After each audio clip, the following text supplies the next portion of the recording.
It's a series of unattainable women. In fact, it's a series of unattainable images. The one last mission of cinema is to make sure that images are not seen.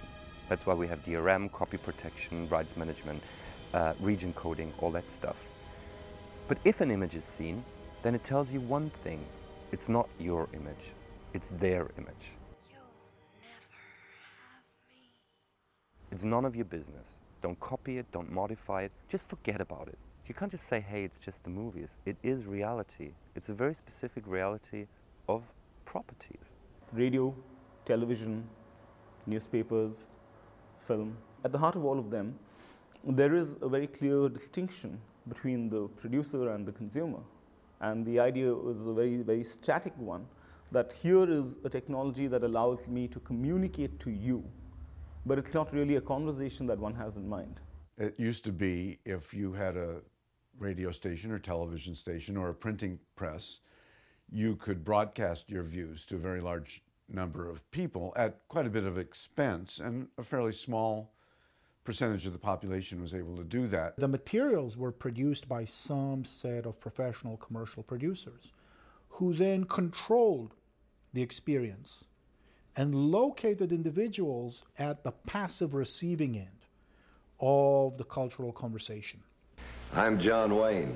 We believe in many things, but I'm John Wayne. If you wanted to change the way the television broadcast network works, good luck. You're going to have to get the majority of the shareholders to agree with you, or you're going to have to replace some very expensive equipment. In the world of that universe where you needed to get distribution, there were gatekeepers that stood in your way. I know that there's gatekeepers out there at every level, by the way. Certainly production, funding, exhibition, they can get fucked as far as I'm concerned. You would need to satisfy the lawyer for the network or the lawyer for the television station or radio station that what you've done is legal and cleared, and permissions have been obtained, and probably insurance has been obtained before you could get into the channels of mass media communication. The number of people who could actively speak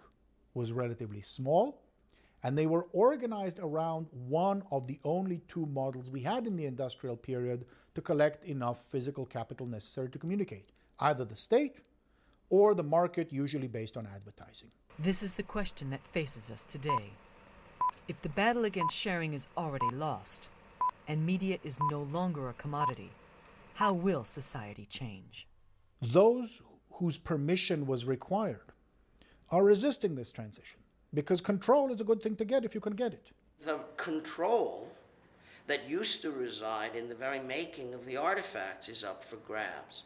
Should we expect changes as massive as those of the printing press? There's plenty of people who are watching the worst kind of soap opera right now, over the planet, and I can't save them, as hard as I've tried, I can't save them. But do we need saving? Will there still be a mass-produced and mass-oriented media from which to save us? Music didn't begin with the phonograph, and it won't end with the peer-to-peer network. Chipmunk, Circular, Fucky, Ice Kid, Little D, SQB. We up K, we up Suits all day long, it's nothing. We up Just, we up Nats, everyone. Alright, listen. And I couldn't give a shit if you're older. This younger's way older. Give me 10 years, then I'ma be known as a veteran older. I swear down, you'll stay colder. So don't try and tell me you're older. You can be older, I'll be more music. Mixtape promos, everything's out there. So don't try and tell me I don't do this. The panic of the movie industry and the music industry is that people could actually start to produce, and that file-sharing networks, file-sharing technology enables them to produce stuff. I do this, I'm colder, better than most that are older. I take out any that are younger. This me, are you dumb, you're an idiot. You'll never get this chip off your shoulder. This kid's colder than you were when you were this age. A whole Europe will test with this page. Please don't play. Wiley Dunn said that playtime's over. Playtime's over. Playtime's over. Since year 6 I've been a playground soldier. Them days were Liverpool and Liverpool G, but now everything is colder.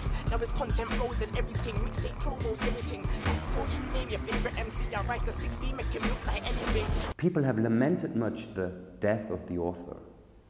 What we're witnessing now is far beyond. It's the becoming producer of former consumers. And that suggests a new economic model for society. Why? Because I'm going on show. I'm with fast, we're going on show. Like your TV out for the ratings, but my TV out for the dough. In the air, that show. Hey, what we're going on show? So you put man, pay me a bill, no less. I've got the right to run down the show. No. It's not so much the fact that the Phantom Menace is downloaded 500 times or 600 times, etc. Yeah, of course, there is, an imaginary specter of economic loss that informs that. But the real battle or the real threat lies in a shift in the ways that we think of the possibilities of ourselves as creators and not merely as consumers.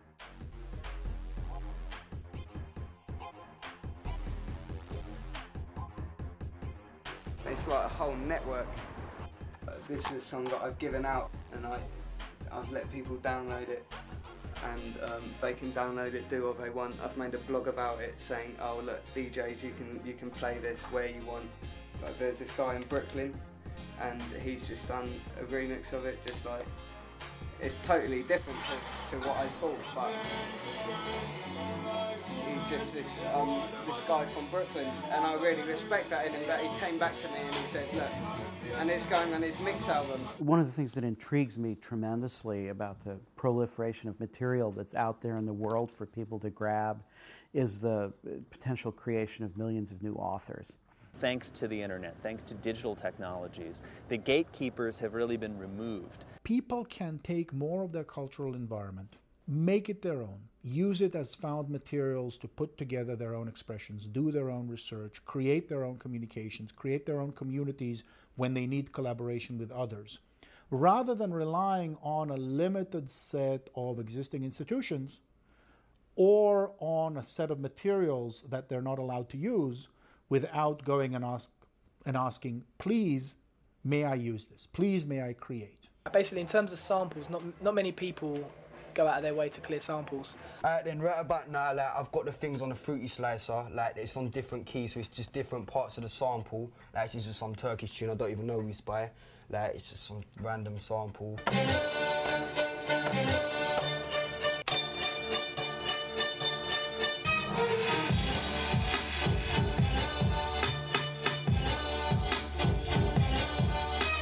I make mainly instrumentals, so really I've made a tool for them to sort of MC to anyway.